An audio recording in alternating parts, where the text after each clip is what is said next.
in 1995, because that's when the game was invented. In 1995, it hit the shelves for sale.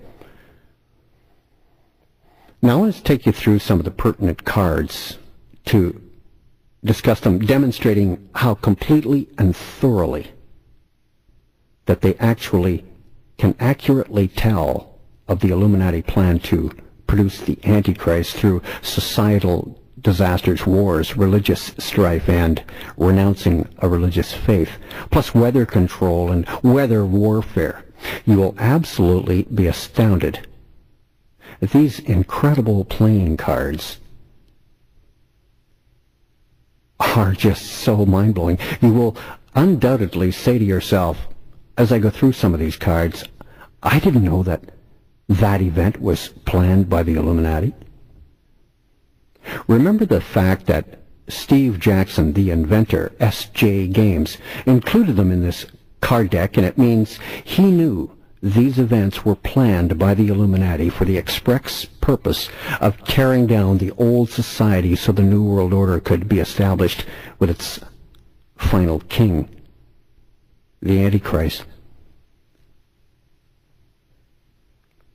Here's some events that have already occurred that are recorded on the cards in this game and of course the object of the game is to rule the world, the Illuminati New World Order card game. You can team up with buddies and work in unison, and then you can turn on him. It's quite a card game. There's one called Computer Virus. The bottom of this playing card reads, all the data. It's lost. Lost. Pick one of your enemies to suffer your wrath. Play this card at any time in the game, and it requires an action by your Illuminati or by computer groups with a total power of 3 or more, which is kind of potent. Can you imagine computer viruses were planned by the Illuminati? Well, sure, so that you would download their spyware that they want you to have on your computer, which is sold or given you under the guise of protecting you from malware. So what you're actually doing is opening up your box by downloading something you think is going to protect you. Now, Microsoft does patches all the time, too, and it's another similar situation where if you just click on updates, update now, who knows how many back doors you're loading onto your computer to watch every single keystroke that you do, every single website that you go to, every single website, plus how long you spent there. It can get a very good reading of who you are. This is also true with Facebook. It's also true with the new one, Twitter. You can find out exactly what that person thinks because they're putting down their thoughts every second, every moment they're on that. So you can imagine if someone has privy to all of this information, which they do. Can you imagine the kind of a personal profile that they can build on you, a dossier that they can build on you? Now you ask yourself, why would they want all of that information about me? Well, you see, we have to get rid of about 4 billion people on the planet. There are going to be undesirables. And it's going to be the person who makes them undesirable by the way they think. So if they understand that you're not compatible with the new system, you're going to be targeted to be one of the ones to be eliminated. That's why the personality profile is needed. That's why computer viruses are so important to the Illuminati. One card in the Illuminati New World Order card game. I'll go through some more in a moment. This is AM 640 Spaceman. Coming back with more in a moment. Extreme radio for extreme times. This is A View from Space with the Spaceman on AM 640.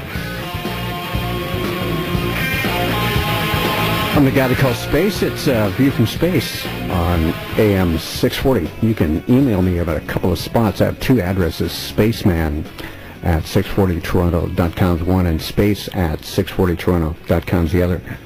I'm going through some cards in a card game, what's called the Illuminati New World Order card game.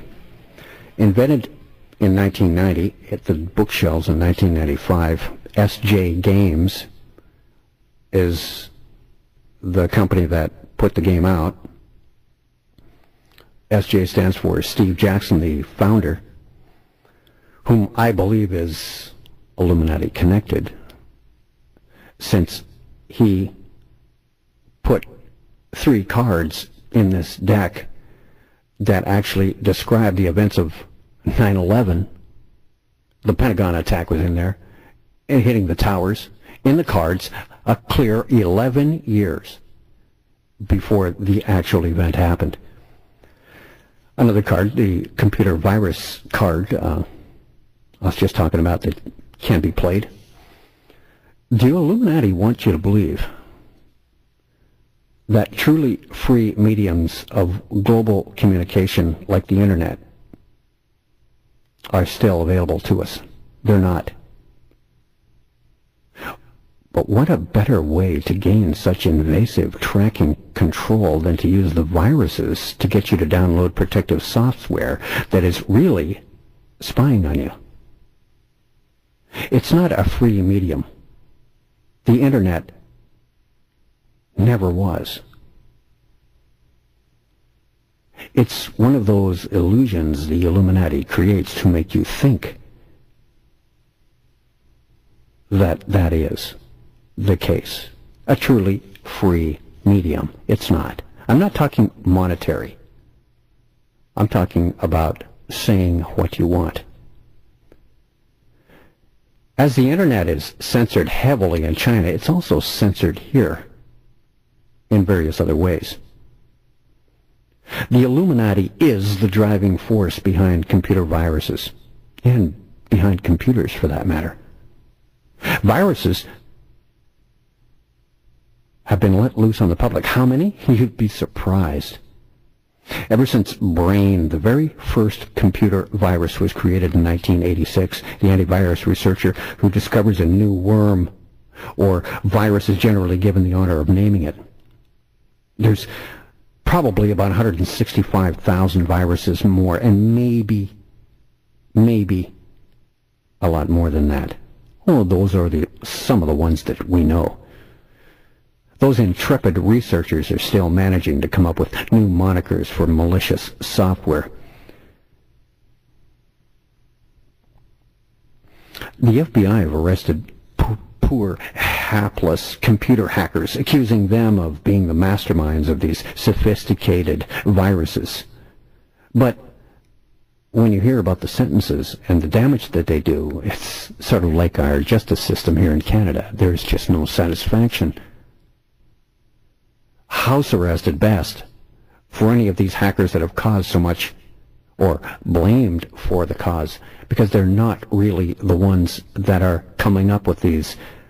If you believe the 16-year-old sat down and made an incredible virus called Blaster or Chernobyl or Hybris or Goner or Slapper or Slammer, no, not happening.